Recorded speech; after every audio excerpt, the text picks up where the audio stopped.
Hey everybody, welcome to the briefing room. I'm ABC's Devin Dwyer on this Wednesday. Great to have you with us here on ABC News Live. A busy day here in Washington as the Trump administration just a few minutes ago announced the latest statistics from the southern border, the center of so much debate in this town. Take a look at the numbers. They are record-setting, according to the Department of Homeland Security and Customs and Border Protection. On the southern border, there has been a 300% increase in the number of family units apprehended at the border. That's an all-time high. 36,000 families coming to between ports of entry on the southern border as they're apprehended. As you see there, also more than 6,000 unaccompanied children coming in, all told.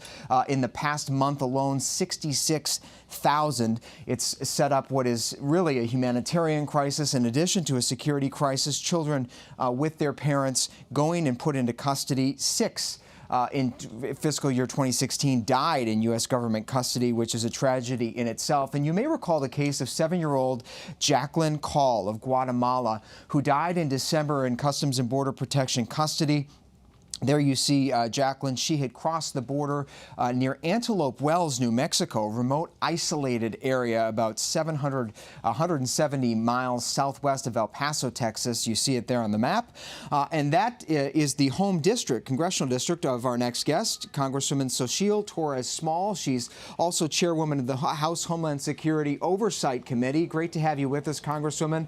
Thanks so much for being here. I want to get your reaction to these numbers just coming in. Pretty striking. And why do you think they're skyrocketing? Well, this is part of an ongoing trend that we're seeing when it comes to the changing demographics of people who are at the border. Instead of seeing single men who are often coming from Mexico and trying to evade detection, we're seeing more families that are voluntarily presenting at the border. And as we see this increase, the big question is, how do we make sure that CBP is an agency that can adapt to these changing circumstances in a way that allows us to continue to enforce the law, make sure that we are prioritizing border security, and also reflecting our values when it comes to making sure that agents, that communities, and that children and their parents are safe. Are you confident that we're prepared for this influx, which doesn't seem to be abating? We're having a hearing tomorrow with Secretary Nielsen, and one of the questions is, how have you worked to make sure that you have resources in the right place to become increasingly flexible? And one of the important aspects of that is making sure that we have a good relationship in Congress as we work to solve these problems together, that there's transparency about the numbers, there's transparency about the changes in protocol that we have so that we can adapt to these changing circumstances. And the circumstances are changing. Those families keep coming. The numbers keep going up month by month. Want to bring in now another guest, Erica Andiola. She is joining us from Phoenix, Arizona. She's a refugee with the Refugee and Immigrant Center for Education and Legal Services. It's a nonprofit group that's helping a lot of these families caught up in the humanitarian situation at the border. Erica, great to see you. What's your understanding of the current state of play with families coming across? What happens to them, as the Congresswoman just said, when they present themselves seeking asylum? What happens next? Yeah. Well, first off, thank you for having me. But first off, there are more people who are choosing to not go through a port of entry because there's a lot more hurdles to being able to ask for asylum. There's recent policies like return to Mexico policy or remain in Mexico policy, which is actually sending people back after they ask for asylum. Certain individuals are sent back. There's a lot more restrictions on how many people can actually present themselves every day at the ports of entry. And so folks are desperate at this point. There was about 2,000 people who were recently put into this old factory in Piedras Negras, Mexico, against their own will, basically. And the Mexican government was cooperating with the U.S. government to, sort of use metering, what they call metering, to see how many people can actually come in. And so all of this is causing for people to, decide to cross, in between ports of entry, which is very dangerous and which is what we don't want happening if we want to treat people humanely as they're trying to seek for a better life. And what's your understanding of why the numbers keep going up so significantly? I mean, 66,000 individuals last month alone, record number of families, 300% increase. I think most people can understand the reasons that a lot of these migrants are seeking a better life. Many of them are very impoverished families, children, most from Central America, moving up through Mexico, showing up at the border, seeking asylum. But that's been true for years. Why now this huge influx just in the past year or so? You know, there might be many factors. What we know is that it is a reality, and a lot of the individuals, a lot of the clients we speak to through Raíces and the work that we do, they have, you know, just really devastating stories of either violence, poverty.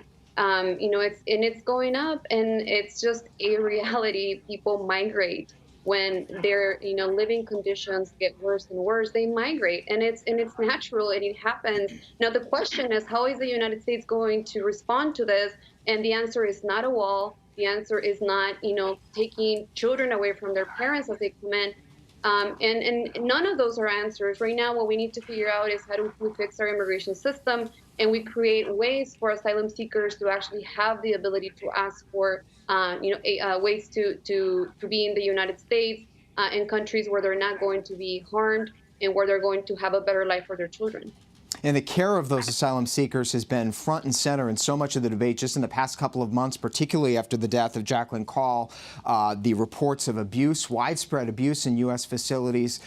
Recently at the White House, the Homeland Security Secretary Kirstjen Nielsen offered these assurances about what her department is doing to make things better. Take a listen. We're doing everything we can to ensure rapid medical care when needed. But the men and women at CBP and ICE are doing the best they can with what they have, but they don't have the facilities, the resources, or the legal authorities to keep up with this crisis. And Congresswoman Torres Small, back to you on this. You've visited a lot of these facilities that are in your district down there on the New Mexico border. How confident are you that DHS, HHS have learned the lessons from the death of Jacqueline Call and others? Do you get the sense that we're on the upswing in terms of care for these asylum seekers? Well, so that's going to be a key focus of the hearing tomorrow, is asking those questions about what have you learned from the investigations of these two deaths and how are you implementing them. I've had robust conversations with medical experts on the border, both within the community and the rural healthcare infrastructure that is often helping address this crisis, as well as within DHS. And we have to make sure that the stopgaps that are being put in place now turn into policies to make sure that people are screened adequately when they present, and make sure that they are receiving the care that they need. And meanwhile, we have to address the larger challenges. A fundamental piece of border security is a clear and moral immigration system, and we have to make sure that our rules are clear, but also that there is a way to address this influx. And before we let you go, Congresswoman, I was struck by an interview you gave recently, and you were talking a little bit about the wall. And you made the point that building a wall along much of the open border in your district would not solve the asylum problem because, as you said, there would have to be a small patch of land, actual U.S. soil, between the wall and Mexico, which wouldn't do anything to stop those asylum seekers from stepping foot on there. That's absolutely correct. So I think that when we look at border security, we have to take it by a mile-by-mile analysis to make sure that we look at the time it takes to enter into another community and avoid detection, and the time it takes for Border Patrol agents to approach and to do the interdiction. But that's all for people who are trying to avoid detection. And what we're seeing now in the increase in numbers is people who are voluntarily presenting at the border. And that requires a whole different process in terms of what it looks like to interdict and then process those people who eventually may claim asylum. And that's why my focus has been, how do we make sure that this agency, that CBP, is prepared to make adjustments as they see changes in trends. We've seen this start in 2014 in terms of more families. So it really is time that we start having protocols to address this. We should be more prepared than we are. And we know you're going to press the Homeland Security Secretary tomorrow when she comes before your committee. Representative Xochitl Torres-Small, thanks so much. It's great to see you here in the ABC News Live briefing room. Hope you'll come back and join us again, and we'll check back with you tomorrow as well. Thank you. And our thanks also to Erica Andiola joining us from Phoenix, Arizona, and her advocacy group and the work they're doing with immigrants there. Speaking of Congress holding people accountable in this White House and administration, our John Santucci is here. He's tracking the accountability front from the investigations unit. John, it's been a big week on that front. The president spouting off. We'll hear from him in a second. But where do things stand today with the White House response to all these Democratic requests for documents, 80+ individuals over the past 24 hours or so? What are you learning? Basically, we're not complying with you. So we have about 81 individuals and business entities that have been contacted by the House Judiciary Committee. It's the first broad outreach we have seen from the new Democratic leadership up on Capitol Hill. They are asking for documents, records, emails, text messages from everybody, current, former administration officials. The president's children have also been asked. So far, we're not seeing a lot of compliance with that. Mainly, this has just been submitted as of yesterday, but pulling all this information together, one of the biggest pieces of pushback we are getting is that we've already given this information over. Remember, many of these people have cooperated with Special Counsel Robert Mueller's probe. They've cooperated with the 3 other congressional investigations that have gone on the last 2 years. Now it's like we have to do this all over again. Presumably, though, they have all the documents. Oh, they're ready to go. Copy and paste and all. So there is sort of a political game here going on. The president suggested as much just a few minutes ago. Here's what he had to say, his latest comments on this new offensive by House Democrats to seek accountability in the White House. Take a listen. There was no collusion. There was a hoax. There was no anything. And they want to do that instead of getting legislation passed. 81 people or organizations got letters. It's a disgrace. It's a disgrace to our country. I'm not surprised that it's happening. Basically, they've started the campaign. So the campaign begins. So it's a shame. And the people understand it. When they look at it, they just say presidential harassment. Presidential harassment, the new slogan. Catherine Falders joins us as we look at this statement from Sarah Sanders. Catherine, not just the president, but his press secretary, his campaign press secretary, his allies on Capitol Hill, all using this line now. It's a coordinated pushback effort we're seeing underway. Yeah, and as John and I have also been reporting, we have expected the president to go on the attack since the beginning of these investigations. We knew he was going to use that word, presidential harassment. We've seen his allies on Capitol Hill echo that, Mitch McConnell, Lindsey Graham. So it's pretty certain that we're still going to continue to hear this language, not only from the president, but from the White House. But that was an extremely fiery statement from Sarah Sanders. The Trump campaign also released a similar one. But what it does tell us, if that's any indication of if the White House is going to cooperate or how they're going to respond to all these requests, we can expect to see a lot more of that, Devin. And we did see something concrete today, John Santucci, where the White House actually sent its first letter responding to a House Oversight Committee request saying thanks, but no thanks. We're not responding. Here's that letter. The committee has failed to point to any authority establishing a legitimate legislative purpose for the committee's unprecedented and extraordinary intrusive demands. This is a letter in response to a request for security clearance information. So now this is a separate investigation. So the House Judiciary Committee is 81. This is the security clearance question. So this is really bouncing off the New York Times report from last week about memos related to Jared Kushner that apparently General John Kelly wrote that he was ordered by President Trump to override the experts and the team at the White House and grant Jared Kushner a top security clearance. Quite stunning, if true. You know, the president said on record to the New York Times in late January that he did not do this. Ivanka Trump told ABC News that her father made no special exceptions for her or her husband. But now we are seeing that this is a White House that's going to have to go back and review everything over the last 2 years with Democrats on control. And Kate Shaw joins us as well for the conversation, our legal analyst, Kate, and also a former White House counsel herself. Kate, it does seem like the White House here is sort of gunning for a subpoena fight. They want this to land in court. Well, I think that so far they are acting as though they're not interested in sort of the ordinary negotiation and accommodation process that typically follows a document request like this. You know, that's what happens. A big, broad request or 81 big, broad requests are sent out, and then negotiation ensues, and the requests get narrowed, and some documents are turned over and some are withheld. And sort of slowly you kind of get to a resolution that everyone can live with. And so courts are actually almost never brought in to resolve these kinds of disputes. So there actually isn't a whole lot of case law on sort of which principle, either the Congress's a legitimate oversight prerogative and the president's legitimate executive privilege prerogative, which one has to give to the other if they're in conflict. But it seems to me quite likely that we're going to face at least one and probably many judicial battles about just that question, probably before too long. And Kate, you served in the counsel's office during the Obama administration. The president said today that he said a similar thing happened during President Obama, and Obama never responded to Congress. He said they didn't do a thing when they got document requests. Is that true? I'm not sure what he was referring to, but there were always responses from the White House. So, you know, it is true that there was one in the late Obama administration. There was a very pitched battle with Congress over investigations into the Fast and Furious operation at the Department of Justice, which did result in a subpoena and Attorney General Holder being held in contempt of Congress. So some of these fights, you know, did proceed and did end up in court, although that never went beyond the district court level.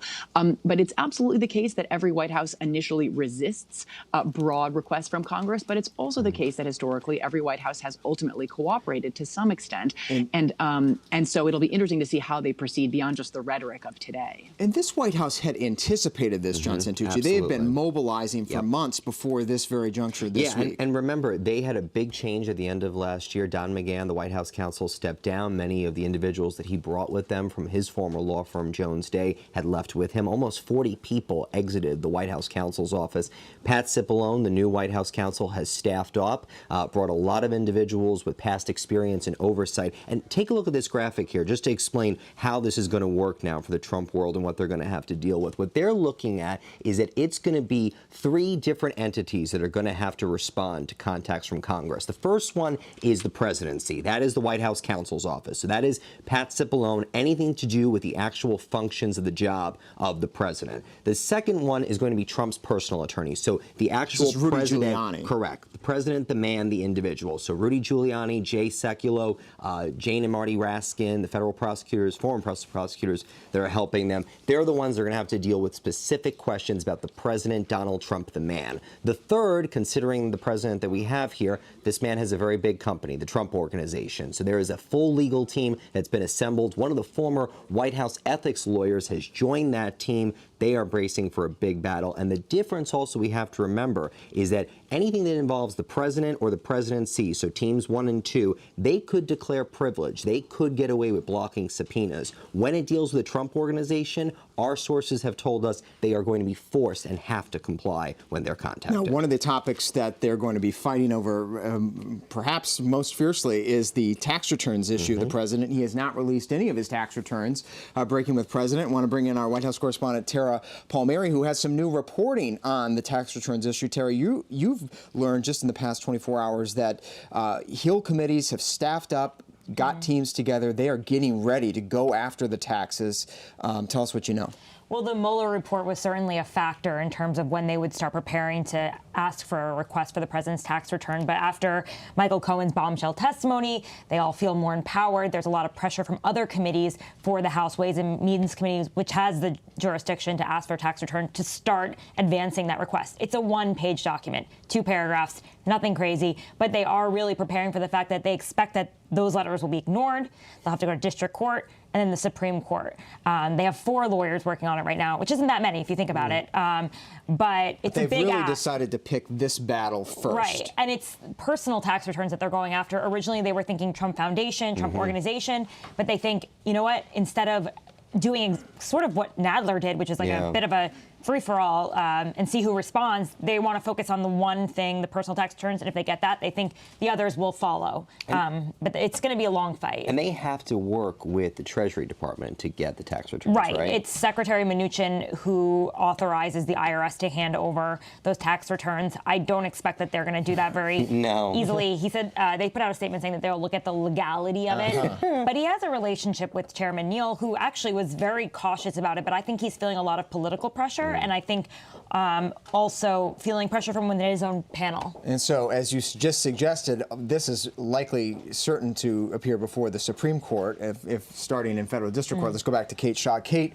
what legal issues will the federal courts be looking at, assuming this whole tax returns issue lands there? What will they be considering? And do you expect it to go to the Supreme Court? Yeah. Well, I should say that, like everybody else, I'm still getting up to speed on this statute. But just on the face of the statute, it does seem to authorize the chairman of this committee to request any person's taxes. And there's no special need in terms of a showing of any particular sort that needs to be made. It seems to be pretty straightforward. So the president is going to be probably deploying some pretty creative arguments to justify withholding those taxes. Look, there's never been any test of the applicability of the statute to a president because no president has ever needed to have his taxes requested by the Ways and Means Committee, right? They've all voluntarily disclosed their taxes previously. But just my initial thinking about it is, executive privilege, the way that the president might be able to block the other categories of documents that John was just talking about, that's about protecting the president's ability to get advice from his advisors and to think, brainstorm about creative solutions to problems without embarrassing exposure to the light of day of things that, never even amounted to any policy. And so there's all kinds of policy reasons to protect certain kinds of presidential documents from disclosure. None of that seems to apply here. So I don't know that the president is going to have very strong arguments to marshal in order to avoid this disclosure. So it may not be a very long court fight. But, again, we're all getting up to speed on this totally untested set of legal theories that are likely going to be advancing. It's going to be fascinating. Kate Shaw, our legal analyst, thanks so much for joining us today, Kate, and thanks for your reporting, Tara Palmieri. Much more from Tara online at abcnews.com. You can read the full report. John Santucci, great to have you. But before we let you go, you're going to tell us about your new episode of the podcast, The Investigation. If you haven't heard it, fascinating new interview with one of President Trump's former personal attorneys, Ty Cobb, who, boy, he's singing from a different script. Yeah, I think there were different choir practices that day. But so Ty Cobb, the ever colorful former White House lawyer, has great experience across Capitol Hill, has dealt with this before. But, Ty came into this story at a very interesting time. So President Trump obviously starts dealing with all these investigations, doesn't have any D.C. lawyers, brings in a New York team. Ty Cobb enters as the White House Washington expert to help there. And as he's starting to exit, that's when President Trump gets into a bit of a tension more with Bob Mueller, and that's when he starts going on the attack. Ty Cobb exits. We asked Ty Cobb, as part of our podcast, what he thinks of special counsel Robert Mueller, who he's known for decades. Here's what he told us. I think Bob Mueller's an American hero. I think Bob Mueller's a guy that, even though he came from an arguably privileged background, has a backbone of steel. He walked into a firefight in Vietnam to pull out one of his injured colleagues and was appropriately honored for that. I've known him for 30 years as a prosecutor and a friend, and I think the world of Bob Mueller. He is a very deliberate guy, but he's also a class act and a very justice-oriented person. Did I hear that right? Bob Mueller, American hero? Yeah, that wasn't Donald Trump's voice, obviously. Is Ty Cobb still friends with President Trump? He says he has spoken to him a little bit since he has left the White House role, but obviously a very different approach. We actually asked him about what he sees the biggest difference right now, and he said, look, I wanted to engage. I wanted to be peaceful. I didn't want to fire off on Twitter. Rudy Giuliani has a different approach. Wow, fascinating very stuff. Very interesting The new episode of The Investigation podcast. You can download it. Subscribe. We need 5 stars. At Apple iTunes podcast. John Santucci, thanks Good to for see that. you. Great Thank to have you here as always. Shifting gears now back to Capitol Hill, where House Democrats have a lot on their hands, not just dealing with President Trump, but one of their own, stirring up controversy. One of 2 Muslim women members of Congress, Representative Ilhan Omar of Minnesota, is stirring up controversy for some of her comments about Israel and Judaism. Take a listen to what she said just a couple days ago. I want to talk about the political influence in this country that says it is okay for people to push for allegiance to a foreign country. I want to ask why is it okay for me to talk about the influence of the NRA, of fossil fuel industries or big pharma, and not talk about a powerful lobbying group that is influencing policy? She was widely condemned for those comments, suggesting that allies of Israel and the Jewish people are pledging allegiance to a foreign power. She did respond on Twitter, explaining that she meant to question the relationship and that it's fair game. Of course, she's taken a lot of blowback from Democrats, including Republicans, and now our John Parkinson up on Capitol Hill is tracking a very unusual House Democratic resolution condemning one of their own. We think it's coming up for a vote tomorrow, John? Yeah, that's right. There should be a vote as early as tomorrow sometime on this resolution. And what it's going to say, it's not going to name Congresswoman Omar. This Democratic text does not name her, but it goes through really the history of anti-Semitism, and then at the end it rejects that and expresses a sense of the House of Representatives to reject anti-Semitism. There's a competing Republican measure that's out there. It's unclear if this is going to come into the floor with any sort of procedural vote, but the Republican bill itself does name Congresswoman Omar and ticks through some of the actions that she's taken, and also the other women that is elected, Rashida Tlaib, who had some comments earlier this year that were controversial. How widespread is the condemnation, both publicly but also privately? Are people distancing themselves from Representative Omar, even in the hallways of the Capitol behind the scenes, or is this mostly just a public show of condemnation? Yeah, it seems like a veiled rebuke of what the Congresswoman has done here, since it does not name her. But this is very unusual that the Democratic leadership is bringing this resolution to the floor, given the timing on how all this has gone down over the weekend. One thing that we haven't mentioned about Congresswoman Omar is that she appeared on a poster at the West Virginia GOP state convention this last weekend that tied her, excuse me, to the 9/11 September terrorist attacks. And so, I think she was, pushing back against that. There's been people that have gone out to her defense, whether it's Congresswoman Ocasio-Cortez or Congresswoman Nita Lowey. But Nita Lowey then said, look, it doesn't go both ways. You have to be able to stand up for both. Don't perpetuate stereotypes against Jewish people, but also you have to defend members against the Islamophobia that they're facing. And I guess one last litmus test for Democratic outrage, John, is whether she'll lose her seat on the Foreign Relations Committee. Republicans are adamant that she be kicked off the committee. Is there any indication that would happen? Yeah, Congressman Lee Zeldin from New York, he's one of two Jewish House Republicans. He's calling for her to lose her seat. There were calls a couple weeks ago in mid-February for the Congresswoman to lose it. And Speaker Pelosi at the point, said that she wasn't going to take that sort of action. I think it's unlikely that we see the Congresswoman get booted off, at least at this stage. I think that she would really have to escalate it to another level in order to lose her seat on that committee. All righty, she's drawn fire for 2 comments in just as many weeks, drawn condemnation from her own party. We'll watch that vote tomorrow. John Parkinson on Capitol Hill, thanks so much.